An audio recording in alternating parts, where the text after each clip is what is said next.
Listen, Wednesdays may be a hump day for some people, but it need not be for you.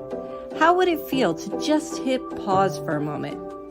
A chance to refresh and re-energize your mind, body, and spirit.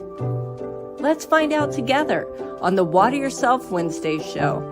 Tune in as real women share their stories of triumphs and transformations and how they have manifested the lives that they desire and truly deserve.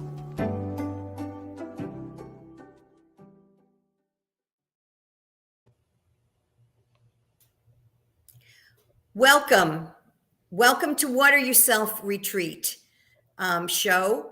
I'm Gail Petrowski, and I'm a transformational life coach, and I'm also the founder and the owner of Wellness Options Seminars and Retreats. I have multiple degrees in NLP and psychoneuroimmunology. I've been working with people for over 30 years, and I am delighted tonight to have my friend Ruth Freeman on the show. And we're going to be talking about Thrive Circles for parents.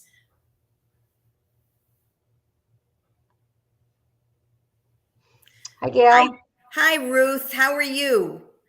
I'm great, and I'm very honored to be on the show with you, Gail. I'm delighted to have you on the show. And as you know, I've been working with people for over 30 years, as you have. And together we make a difference out there. And I've been working as a therapist and an NLP master and psychoneuroimmunology and all sorts of things. But I basically love my retreats and my workshops and one-on-one sessions. And I'd like to let everyone know how wonderful it is to have my friend Ruth Freeman on, who has been working for over 30 years, working with parents and children, making a difference so that they could have a peaceful coexistence in their homes. And she is the things that you do and degrees that you have and what you have done. Could you share a little bit about you? I'm not that complicated, Gail, but I'm a licensed clinical social worker here in Storrs, Connecticut, and I've taught parenting education for well over 30 years. And I founded with my daughter, a digital parenting education company. And we teach live interactive parenting workshops. We teach quick recorded videos, and we provide private consultations to parents who work at various employers. We're a benefit at places like MIT and Teladoc Health and Yale. And we have over 40 amazing teachers doing all this with me. So it's been really exciting for me to grow and expand and be able to teach with all these specialists. That's wonderful, Ruth. Do you have anything? We're going to talk about Thrive Circles tonight, and what if Thrive Circles for parents. We're going to specifically zone in on parents because I know as a parent that there are many different challenges, obstacles, and places where we get stuck, and we're not really sure how to move forward if we're having a difficult time with one of our children and they're having a difficult time with us. So what is a Thrive Circle? Thrive Circle is a support circle where you can have open, honest conversations and also be able to get some feedback that is positive, that will support you in movement. And some of those Thrive Circles are going to include a therapist, a counselor, some other dear friends that you trust and feel safe with, so that you can have an open communication. Because many times while I was raising my two daughters, I wish I had had a Thrive Circle. And I know that parents out there today are going to want to hear some of the lessons that can happen in the support from a Thrive Circle. Can you address that, Ruth? Well, I've had so many thoughts since you asked me to do this, but one thing I want to say is that before mothers were employed as regularly as they are now, we used to have Thrive Circles like on the playground. mothers would get together, they would talk about a problem, they would share solutions. They were informal, they weren't as intentional as you're describing, which is great, but that's been lost. And actually, I'm working with a lot of employed parents working as, through companies, and they're creating what are called employee resource groups, which in fact are kinds of Thrive circles. Whenever I attend those employee resource groups, they're very respectful to each other, they share solutions, and they're very encouraging. And I never had language for that before, but I, I, I, I can't say enough about how isolated nuclear families are now, with busy work schedules, busy kids activities, and the parent to parent, heart to heart connection is essential to protect parents' mental health and therefore kids' mental health. Yeah. So what is the benefit of, for example, some of your parents creating a Thrive support circle? What are the benefits also for the children? Well, first of all, it's very helpful for particularly with Facebook. They have this thing now called Facebook depression, because everybody puts on Facebook their best face. They put, here's our family out sledding, and it looks, oh, look at that family, they're so together, and I'm I'm flipping out over here because I can't get my kid to put their snow pants on. But what's true is that we all have those up moments, and we all have those difficult moments, and my parenting classes, when they were in person, were always in a circle, and parents would always say that hearing other parents tell their stories was so comforting, because first of all, it normalizes difficulties in families. You start telling yourself that you're a terrible parent because it's happening to all these nice looking people in the circle, and it normalizes your reactions to kids that aren't always so nice. And you stop feeling bad and stop hassling yourself, and you feel more like you belong. Belonging is what we're trying to help our kids feel. And when parents feel like they belong to a group or a circle, it's comforting, it's calming, and it's grounding. And parents give each other terrific solutions. Whenever parents offer solutions in my parenting classes, they always have, practical, effective ideas. So it's like you don't have to go it alone. And for many people, in the United States, 2/3 of parents have experienced what we call adverse childhood experiences, ACEs. And those are experiences that we know impact your mental and physical health. When you've had those ACEs, you don't necessarily feel like you're attached to your family in positive ways. And so people can, create that circle of choice, that family of choice almost, where you do feel like you belong, and you can learn how to belong, and you can learn how to be, when we talk about attachment with parents and kids, we talk about feeling seen, safe, soothed, and secure. We want the child to feel seen by the parent, safe with the parent, soothed by the relationship, and secure that they can go out in the world and the parent has their back. The Thrive Circle can give that to the parents. They can feel seen, safe, soothed, and secure in that circle, and they're better able to pass all that on to their kids. Yes, and I believe we have a question from Julie. Is Julie there?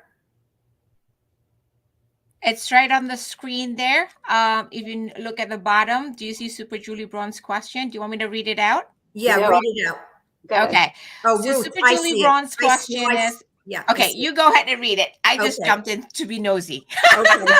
All right, Ruth, the question from Julie Braun is, can you talk about parents losing their minds over their college kids not being able to get a job? So I'm wondering, is that a question about not being able to get a job while they're in college, or not being able to get a job once they've graduated?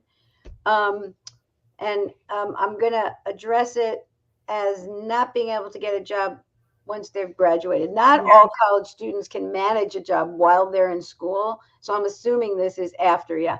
After. So, there's so many thoughts about this. The first thing is to understand that this is a different job market than you were in, and to understand your role. You're strictly a consultant. So you feel like you've made this investment. Parents always have these pictures of the future, and this is what it's going to look like. I have to tell you that my daughter, who's now a very successful C-suite executive in New York City, when she was looking for a job after college, she told people she would leave a message for them and said, please don't call before 10 a.m. It's horrifying how they look for jobs. The process of watching it was extremely painful for me. But one way not to lose your mind is to connect with other parents, exactly what Gail's describing, and vent all your stuff with other parents. Vent your stuff with girlfriends or friends or family members, but not with your kid. Your relationship with your graduate is to be encouraging, to see their strengths, to be a consultant. So you can sit down with them and say, is there any way I can be helpful to you about this? Tell me how the job search is going for you. What do you think is working? What's challenging? You can brainstorm with the student about people in their circle who could be advisors to them or mentors, not you. Giving unsolicited advice. And if my daughter were listening to this, she would be rolling her eyes. But giving unsolicited advice is harmful to relationships and people. Yeah.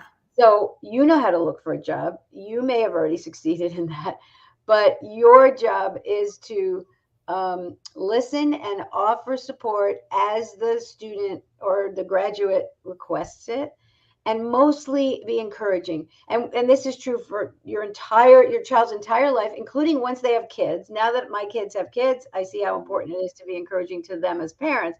And I'm always critical, so this is really hard. But anyway, you want to notice what your graduate is doing right. So you want to say, I see that you've sent out, several resumes. I see that you're working on your resume, even small steps. Yeah.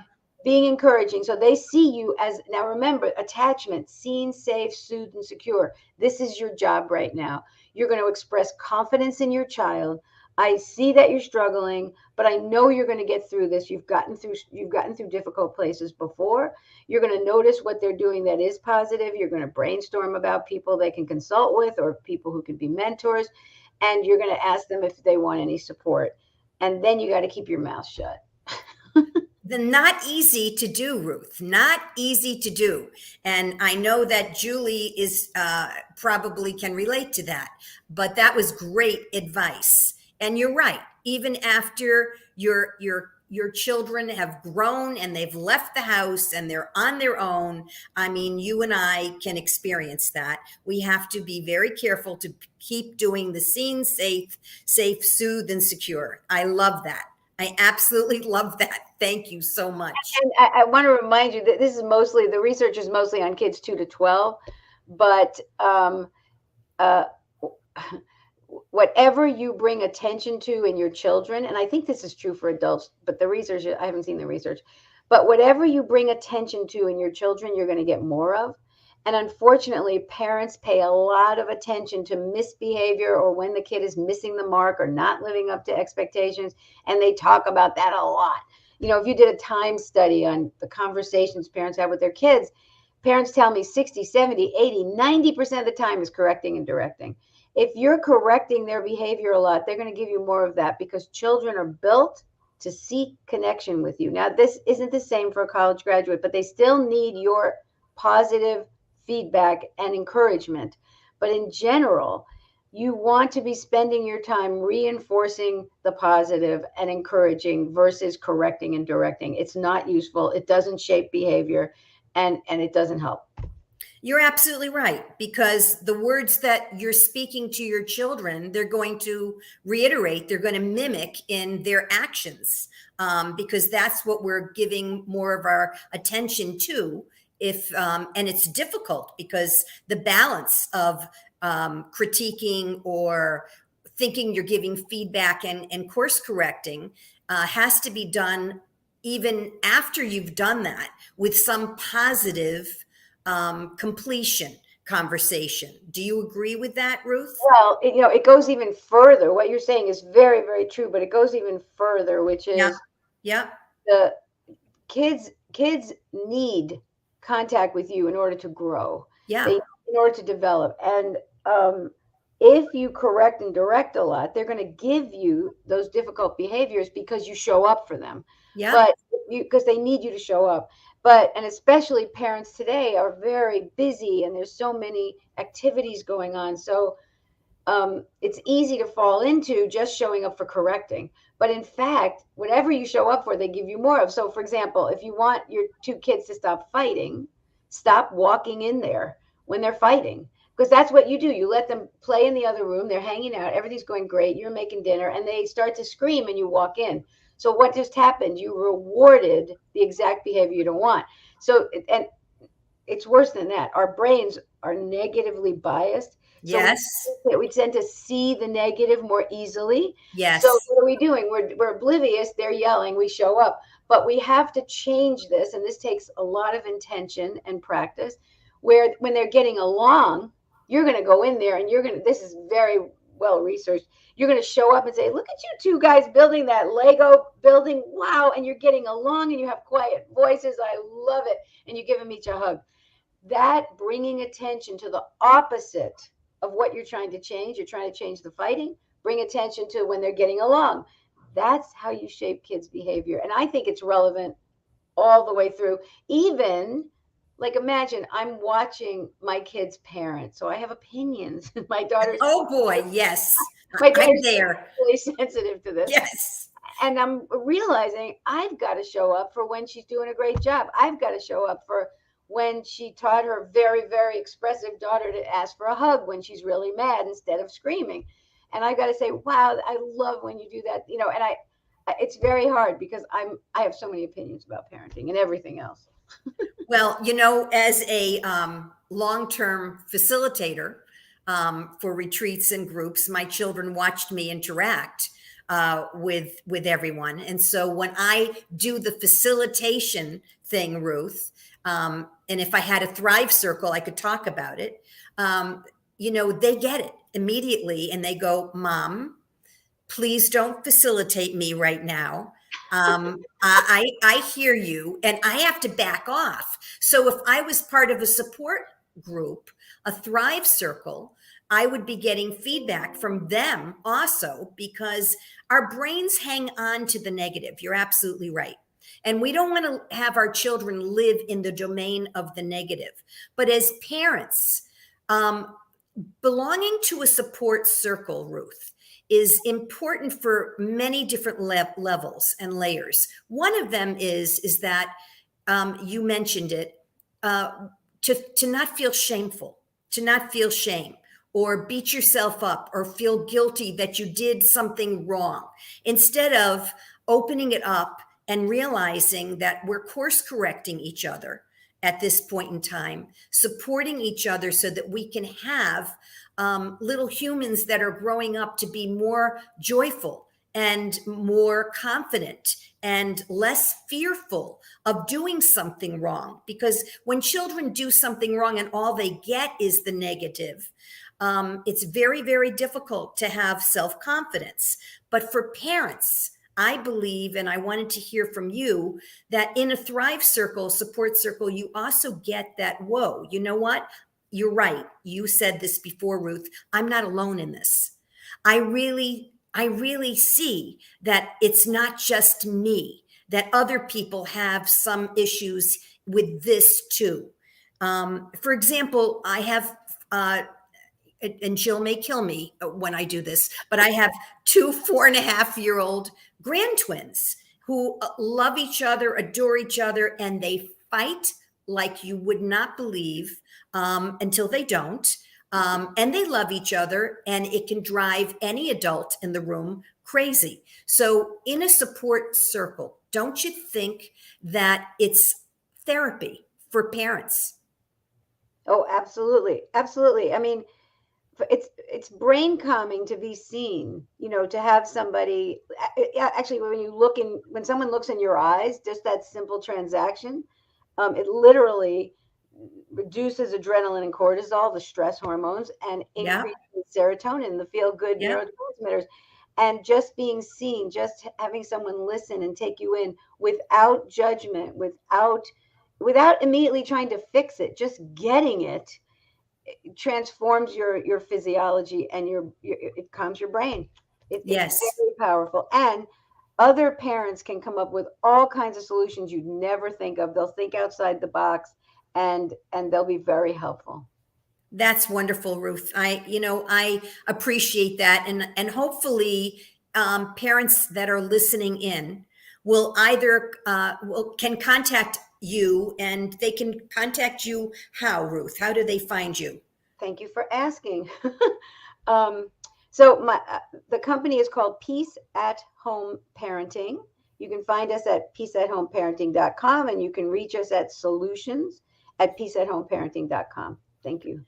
And the truth of the matter is, for those of you listening in, no matter what age your child is, even if the child is grown and you're having some blockages, or you're having some difficulty communicating, or you really are stuck, creating your own support group is a wonderful Thrive Circle, and it supports you in thriving and not beating yourself up or distancing yourself from your child.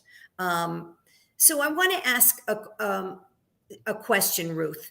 You mentioned those components that you said about what we should remember. Are there any other tips that you have for parents out there? The most important thing to ask yourself right now is, am I causing my child stress, or am I creating calm? We're in the middle of a pediatric mental health crisis. We're in the middle of working parents experiencing severe burnout, and that's a perfect storm, those two together. Yeah. Home should be as much of a sanctuary as you can create it to be. And when you're worrying about homework or cleaning their room, the first question when you think about your approach is, am I going to trigger stress or calm in my child? And sometimes that means taking a moment and calming your own brain. Yeah, definitely. Because when we're stressed out, they feel it. They feel our energy. We don't even have to speak. All we have to do is walk into the room. Yep. Body language, tone of voice, everything. Yeah. I mean, your child could be more visual than auditory, and will hone in on the facial expressions that you have, or the eyes. When your eyes open up or you squint, your child may be more, sensitive to the voice tone that you have, or the body posture that you have. And we have to be aware of that without being robotic, just being more in tune with ourselves. So yes, calming, I think I like that. Calm yourself down before you even go to have a conversation with your child, because it's going to be skewed, absolutely skewed. What is the biggest lesson you've learned about the transformation that you've shared today, that I know you share a lot of times with people? But Ruth, we're talking to people from all over here, and people are tuning in from other countries too. What is the biggest transformation you'd like to see people take away, and what are you taking away from this interaction? Well, I'm appreciating remembering the power of the circle. I mean, I've spent my whole life with women's groups, and just like you have, Gail, and I take them for granted now, but remembering to support parents to create that for themselves, I think is very helpful. And for me, the big transformation since the pandemic is understanding children's mental health, and how powerfully parents can influence their children's mental health by calming their own brains. We try to teach strategies and approaches and tools, but quite honestly, your brain influences your child's brain influences you. And if you're not able to come from the thinking part of your brain, and you're in the panic part of your brain, it's going to be harmful. So that self-calming is the biggest transformation, and it's an ongoing challenge for all of us. And that's what our show is about, Watering Yourself, which is a retreat we're doing in April. And it's all about taking care of ourselves so that we can be there for us and other people that we love in our life. And Ruth, I want to really thank you, my friend and colleague, for coming on and speaking to us. It's been wonderful and inspiring talking to you. And hopefully parents out there are understanding a little more that they can actually create and co-create Thrive Circles, which will be a wonderful support. So I want to wish everybody a good week and thank you for coming on the show. And it was a delight being here with Ruth and all of you. Thank you. Thank you for tuning in to the show. We hope the stories shared have inspired you to water yourself. Your transformation begins here. Until next time, keep on manifesting the life you desire and truly deserve. The Water Yourself Wednesdays show is a production of Engage LLC and is brought to you by Water Yourself Retreat. Get more information about the event and community support at wateryourselfretreat.com. You can also follow us on your favorite social media platforms, LinkedIn, Facebook, Instagram, or YouTube.